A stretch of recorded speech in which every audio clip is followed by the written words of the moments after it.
the wine used to make me way more stressed out the next day. It was a band-aid. Once I cut that out, I was so much more in tune with my kids and what they needed.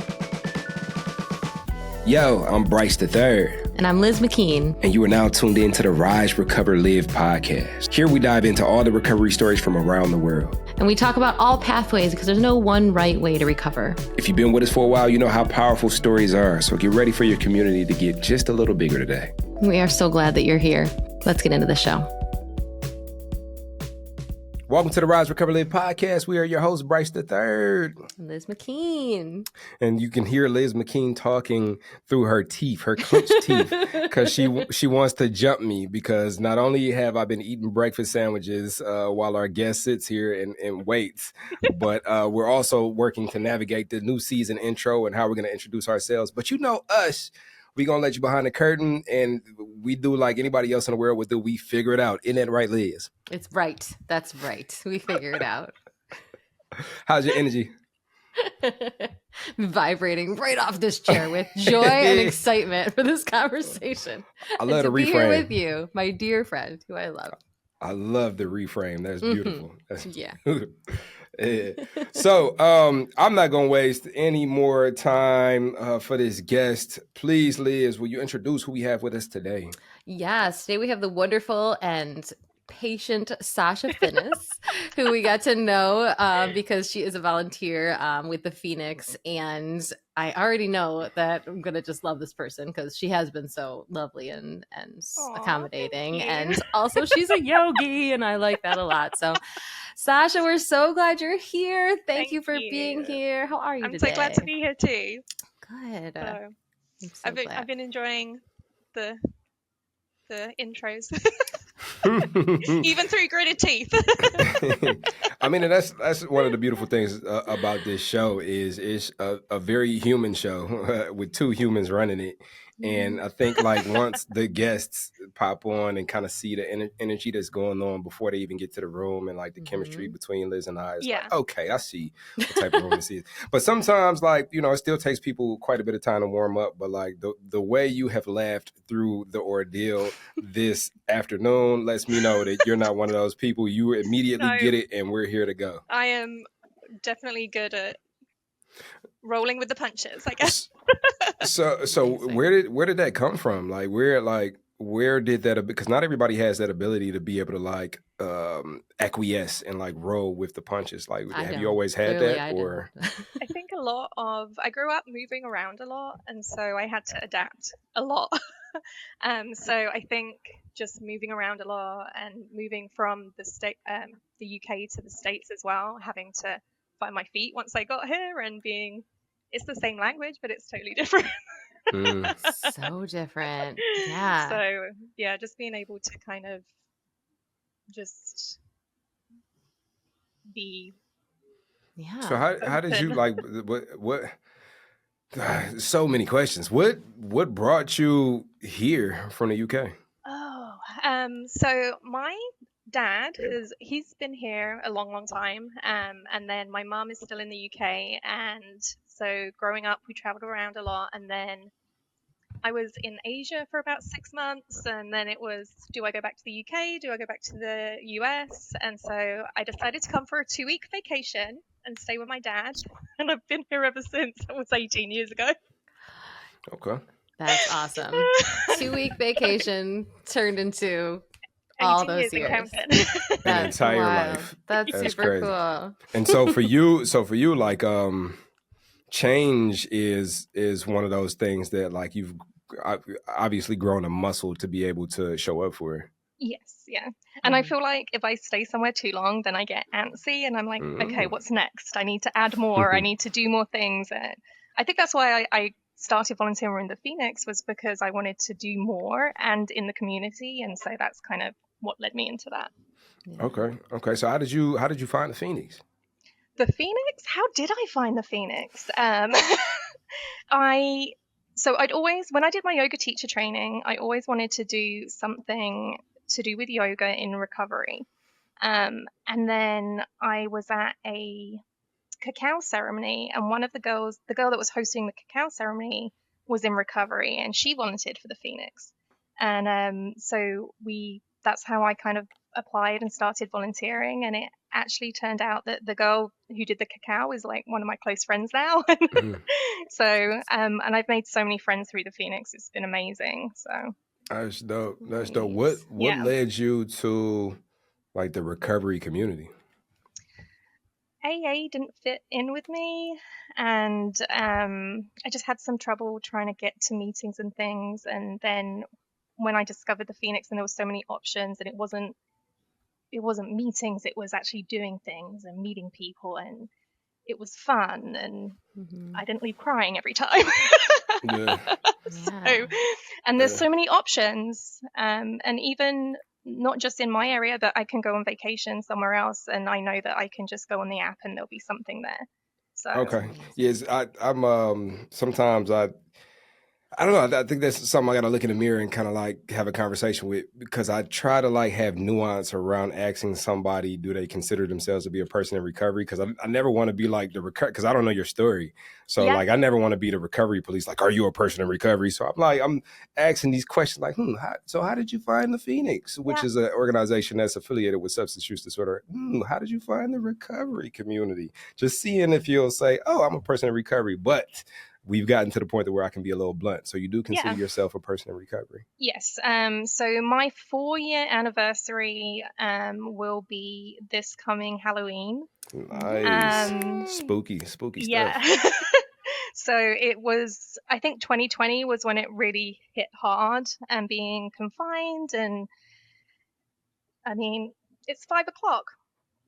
There's nothing else to do. And then it was 4 o'clock, and then it was 3 o'clock, and it just got way out of control. And I think I knew gradually going up to that I did have some sort of alcohol dependency. And I had been to meetings, but it never really kind of was at the top of my priority. And 2020 just hit rock bottom and was like, okay, I'm done.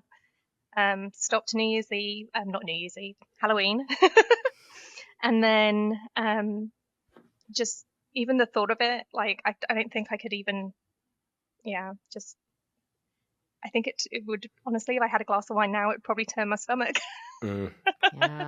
And that was my poison. So, yeah. Same. So what was your path at the time? Because Phoenix didn't come along till 2022, and Yeah. AA wasn't really your jam. Like how did those first couple of years go? So it was a lot of yoga, a lot of my evenings were doing things with my hands, so beading, um, art, just anything that would keep me occupied where I wasn't thinking about it. Yeah. So yeah, lots and lots and lots of yoga classes. I hear ya. Yeah. Yeah, and it was all online at the time, so it was great. You just kind of popped on your desktop and off you went. It's amazing. I feel like there probably are like special clubs for people who found recovery like in 2020. That I just we've heard that, so many times Yeah. in this podcast. Clean on the screen. Clean on the screen. Yeah, that's right. Oh my gosh, who said that first? I mean, I'm sure probably somebody out in the world, but I think Sophie said that first on this podcast. What was that like? I'm just thinking about how even now, how much like one of the things I love about, doing yoga guided by someone, I like, obviously I have a little bit of, not Yeah. obviously, but I have some of my own practice that I do by myself, but I love being in a room with other people. And especially I'm just thinking of like early recovery, you were able to still feel supported even hmm doing things online. I think that's really Yes. special. Like, can you talk about that a little bit? Yeah. So the one of the studio who I was with at the time, the lady who owned it, Jenny, she knew all about my history, and she knew what I was doing and stuff. So she would always like call me, and even in lockdown. Do you remember early lockdown? Everyone had happy hours where you brought your own wine and Yes. stuff like that. Yes. So we had that, but we brought our own tea and stuff like that. So it was still like a happy hour, but it was different. So it was much nicer. Yeah. Yeah. It's amazing. It's like connection just can show up in so many different ways, and you Yes. make it work. And And then I think as well, telling my inner circle, um, why and how and what I was doing, I had their support as well. So Yeah. like if we went out anywhere, if anyone offered us drinks, it was like, no, we're not drinking, or yeah, she's not drinking tonight, or something like that. So, I and love that. So it having made that it made it accountability. easier. Yes, Yeah, it made it easier having that that accountability. accountability, but like support within your Yes. Mhm. loved ones. Yeah, no, Yeah. that's dope. That's dope. Mhm. Would you say when it comes to like doing it on the screen at first, like, do you feel like you had that connectivity that you wanted? Some people I've talked to, and they're like, you couldn't pay me to go to a virtual meeting. Yeah. And then I think for me, I was like super hesitant to do anything virtually because for me, like my catalyst was before COVID. And so like I had enough of like in-person experience to like really feel like at first that this is going to be something that's less than the thing that I've been doing. Which didn't turn out to be the case. As a matter of fact, I had the same connectivity, if not even more, because I'm able to reach more people. But like for you, do you feel like do you I feel think like I you really scratched that did. itch? No, I think I liked the fact that it was online and I didn't have to go anywhere, or it was almost like a shield. The screen was like a shield. It was like, okay, I'm Mm. still getting the support, but it's like almost like a baby step. Yeah. And when it was kind of less intimidating than showing up to like a meeting. Mm, um, Mhm. so I did like that. Now though, I will say, since we've kind of got back to normality, and I do like being in person with people. Mm. But it was a right place, right time kind of thing. Yeah. But if I had to do it all again, I don't know. I think I'd still do the online mm, to start. And I mean, I love that the Phoenix offers online classes too. Yeah. So even if it doesn't fit your schedule, you can still just jump on the app and see if there's something online, or if there's something like in the area that you can go to in person. So uh, you Yeah. kind of got the best of both worlds. Yeah. that's a crazy meditation because it's like you you could imagine at one point, especially if you've been doing something a certain way for a long time, that if you have to do it another way, which is like Yes. with less in person or something like that, like it would feel. But there's probably a lot of people that got clean on the screen and maybe otherwise wouldn't have gotten clean because of the Yeah. focus on access, like being able to flip Mhm. open your phone and then attend something immediately. Yeah. Mhm. And Flip I open mean, your phone. Sorry, I just had like a real flashback. they're coming back, the flip phones. Of course they are. Of Yeah, course they are. I'm about to give my daughter a flip phone that doesn't Oh go my on the internet god. or anything. Oh, Yeah. it's so funny. What is Well, time? Anyways, I'm and I sorry to can interrupt. I can remember my first meeting I went to. I showed up. I didn't know really what I was doing. It was in this church, and I was so scared, and I almost walked out. And someone who's actually a very, very good friend of mine now, she was like, "Do you want a coffee? Like, have you been here before?" And like, if she wasn't there, I would have gone. Mm, But I think um, the screen, just being an online Mhm. meeting for me, was a lot more easier to kind of get into than those in-person meetings. Yeah. mm, Dipping your toe in a little bit. It Yeah. makes a lot of sense. Yeah. And I Um, live in Houston, so everything's very spread out. oh yeah. So it could be you drive 30 minutes to a meeting or 45 minutes to a meeting. And that, mm. I mean, and that in Houston is not a big deal, but when It's you a have lot to time ask. frames, Mhm. it's Yeah. not always available. Sasha, I wanted to ask you, just rewinding a little bit to what you said about just telling your inner circle about what was going on and the support that you got there. I feel like one of the Yeah. things that we see all the time that I've heard from people, and then also we see on the app, is people who are just like, I'm sober now and my friends aren't, so like I'm just like starting from scratch, or people who are afraid to tell the people around them, or and some who just even if they did, they might not get that support. So I'm just wondering, like, what if you're up for sharing, like what that Yeah, of experience course. was like how people reacted, like how you got up the, I don't know, courage to say, hey, friends who I probably drink Yeah. with, like, I'm not going to do this anymore and here's why. Like, that's a big deal. I think, I think the main, so I told my husband I was going to stop, and he was like, "Are we stopping for like a month, or what are we doing?" And I was like, like I'm like I can't. I was wake. waking up feeling terrible all the time. And then after like a week of nothing, you realize, oh, I don't want to feel like crap again. I'm going to keep Mm. on doing what I'm doing. It's working. So that's kind of, at the beginning, I was like, let's just do it for 30 days, see what happens. And he still drinks. Like if we go out, he'll have a couple of drinks, but he doesn't drink like he used to. However, I can't. I'm not that type of person. If I go out and I'm gonna have a drink, it ends up getting really messy and terrible. Mm-hmm. So that's why I just was like, no, I'm not gonna even have anything. Yeah. So that was his side, and then my friends have been so supportive about it. I actually have one of the ladies who's very, very good friends with me. She doesn't drink either, and we kind of ended up being our own support network for each other. So it's been really, really nice that we both have that support.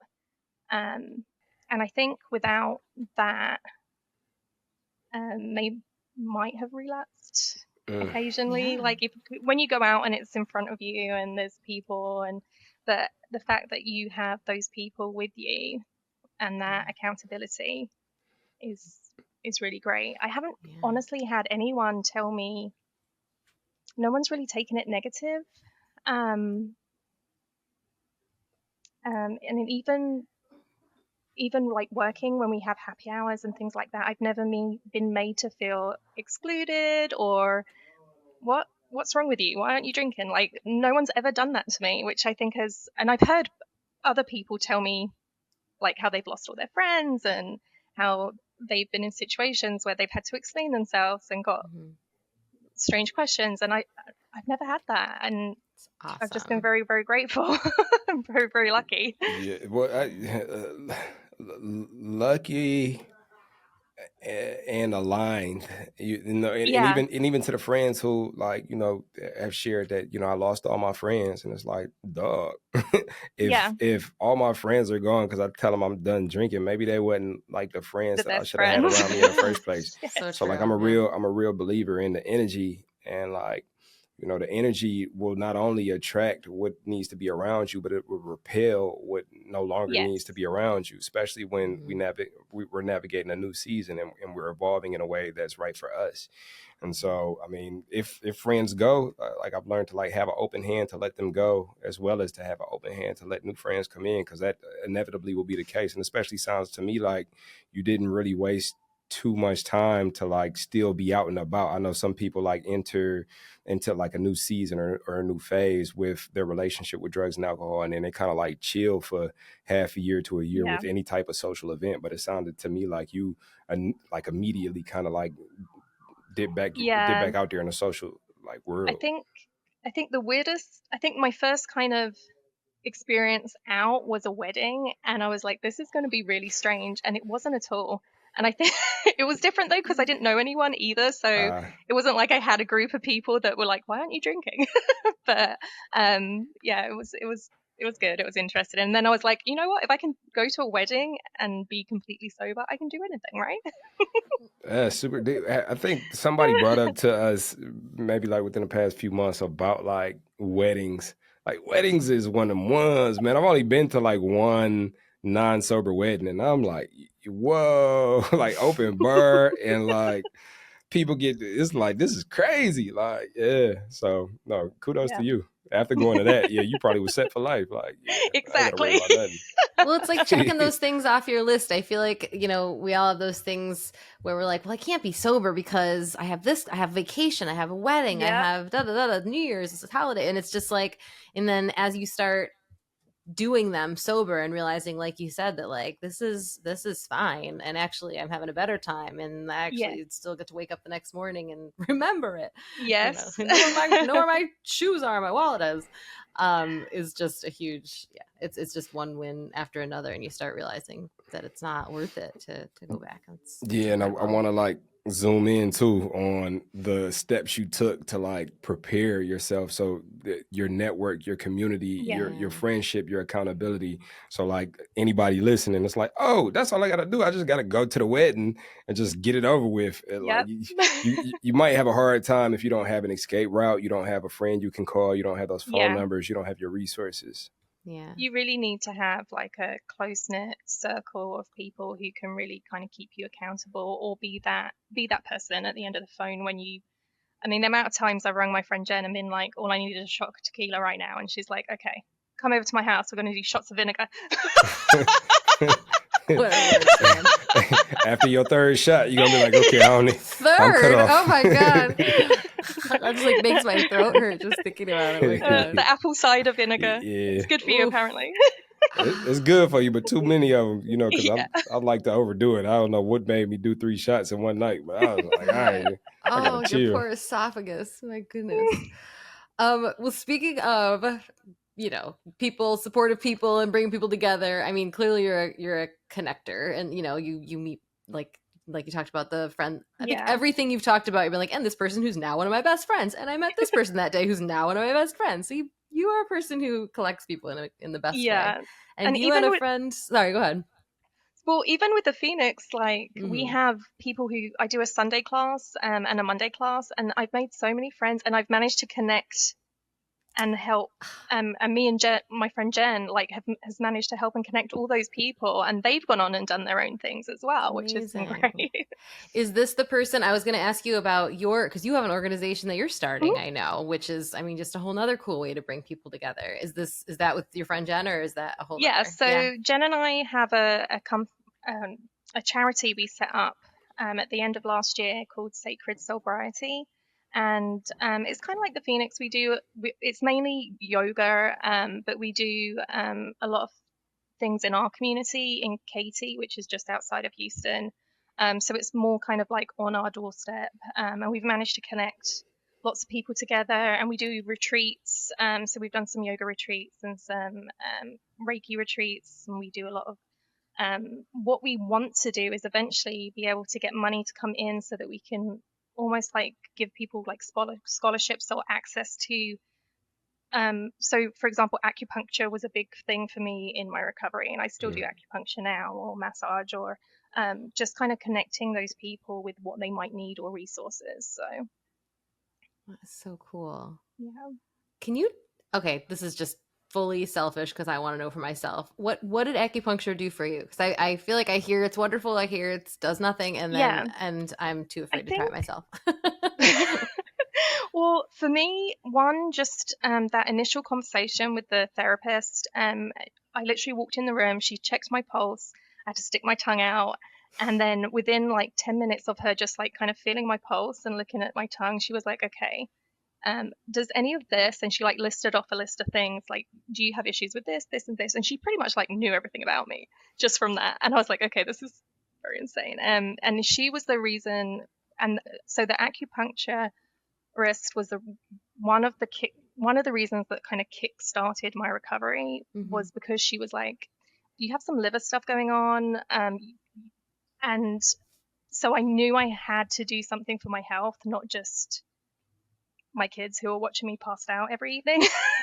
So like that's when I knew like, okay, this isn't just, oh, we're off work, we're at home, it's happy hour. Like, you need to do something. Yeah. It's been going on for a while now, and you've buried your head in the sand, and you really need to pull your finger out and get things done. Yeah. So, but the acupuncturist, it does help with, I for me helped a lot with cravings and anxiety, and just kind of overall just keeping you calm and in like a neutral state, so you're not in that fight or flight all the time, which I think helped. That's so cool. I love All that right, you're part of all these different things and bring people together, all these resources. Sorry, Bryce. after that description, I think I might want to try that for real, like just to see. There's so much stuff to You kind of like should. experiment with, but that's interesting that she came in or you came in and she just kind of like sized you up, like, Hmm. yeah, so this and this and this and this. Yeah. Even down to like, you don't sleep very well. No, I have insomnia. I've had it all my life. Like, she knew everything. Mm. So yeah. Hmm. That is super cool. Well, Bryce, are we asking our questions still? We're just starting this new season. I think we gotta keep on I doing the cool think I stuff. think uh I think I'm with you. I ride with you. We the home team. So whatever you trying to do, I support you 100%, Liz. Aw, I'm gonna pretend that's not just because you're a little bit scared of me because I was so I am. I was clenched teeth in the Can you beginning. hear the tremble in my voice? Whatever you want to do, Liz. Like,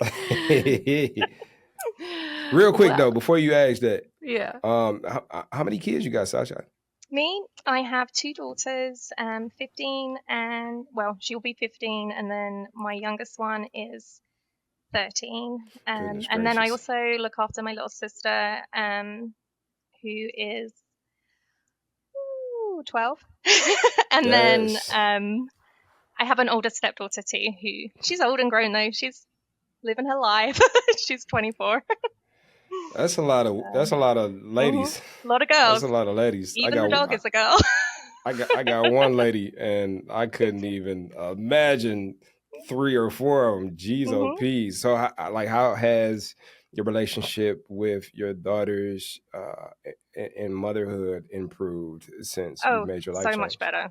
So much better. I'm a lot more calm, a lot more understanding. I'm not thinking about my next drink or trying to get home so that I can start drinking. Like, we can stay out and do all the fun things that usually I'm like, okay, it's 5 o'clock when you get home.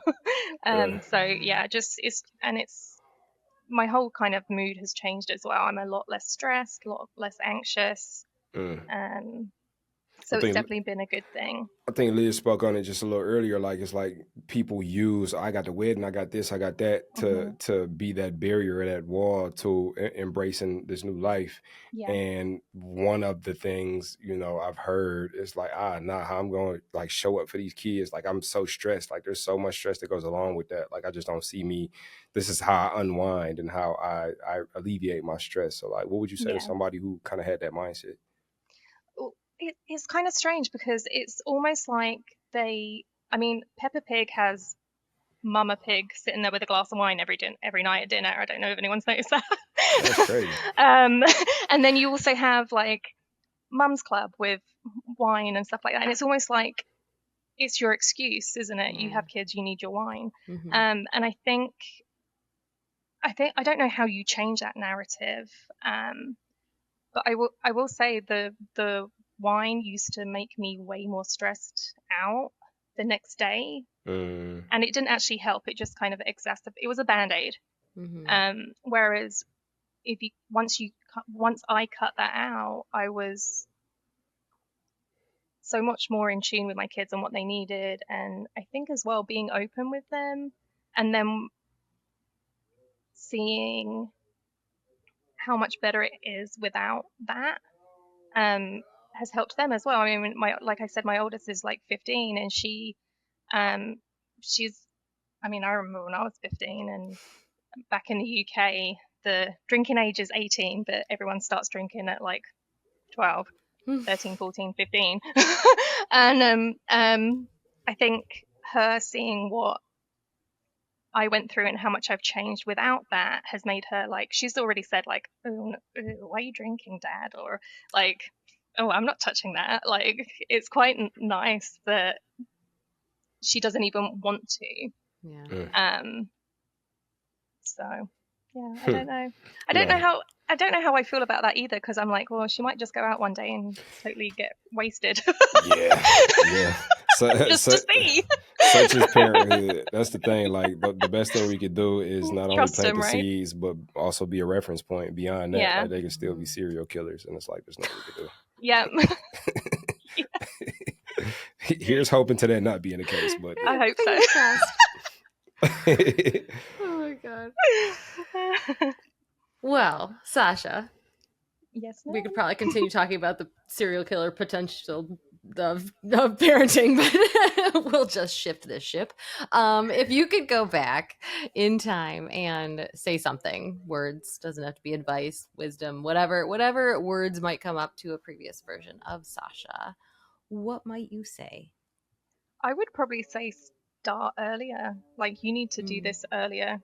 You should have done this years ago. You should have, yeah, just instead of, because I mean, I think you know when you have a problem and you just kind of bury your head in the sand. But I think I'd go back and tell myself when I was thinking at those times, oh, do I have a problem? Yes, you do. And you need to work on it now.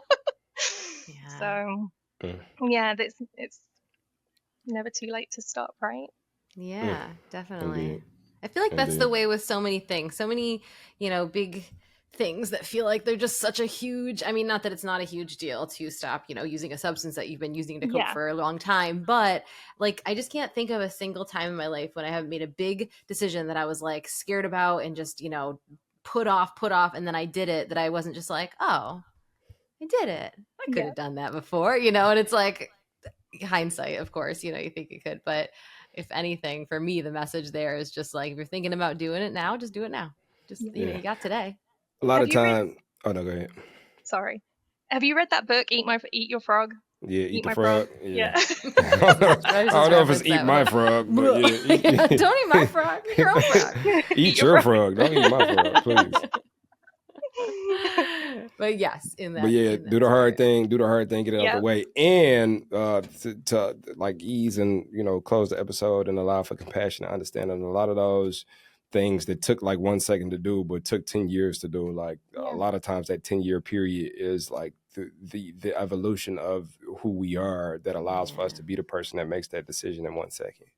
So it's so if it what they say it all works. If it's not working for you, it's working on you. Turn you into who it works for. And so there's always processy at play. And shout out to the processy at play that turns you into the person who made the decision when you finally did. Yeah. Yeah. Definitely. Well, Sacha, thank you for so much for coming on. Oh, you're For welcome. folks who are going to want to connect with you or your organization or the stuff you're doing with Phoenix or any of the other cool things you got going on, how can they do that? How can they connect with you? They can connect with me on Instagram at Sacha, SACHA _RAE, Sacha Ray, or at Sacred Sobriety, which is sacred _soul and then briety. So instead of sobriety, it's soul. Oh, cute. Soulbriety. I love it. Yeah. We'll put that all in the show notes too, so people don't have to be like Thank trying to figure out how you. to spell it. Yeah, definitely. And then Houston, Phoenix is where you are. So if you're in Yes, Houston, yeah, make sure you Houston, pull Phoenix. up the app hmm and look And at we local do. events. So I teach Monday nights at the Council on Recovery at 6 o'clock. I do a yoga and a sound bath there. And then on Sundays at 5, it's out in Katy. It's a yoga studio called Sarasana. And they also do acupuncture as well. Amazing. And I teach there on Sundays with Jen at 5 o'clock. Love it. All right. So, you Houston people, we're jealous of you. Yeah. And for everyone else, make sure you've downloaded the Phoenix app so you can see what's going on in your community. And even if there happens to not be something close by for you, there are just like, I think over 100.